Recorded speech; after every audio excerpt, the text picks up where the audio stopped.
ધ્રુવભાઈ 4 ચોરસમાંથી 3 ચોરસ બનાવવાના છે. શરત એ છે માત્ર 3 જ પેન્સિલ ઉપાડવાની છે.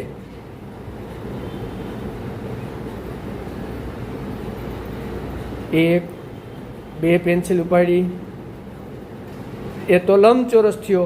3 સ્ટીક ઉપાડવાની છે અને એક સ્ટીક રહી જવી ના જોઈએ.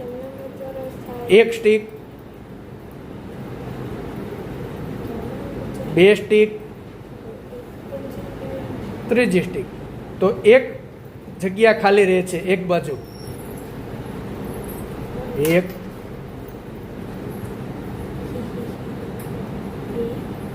2,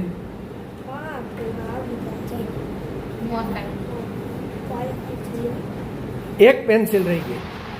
ચાલો શિવરાજભાઈ બનાવો તો. 1, 2, 3. 3 ચોરસ ક્યાં ક્યાં થયા? 1, 2 અને 3. Very good.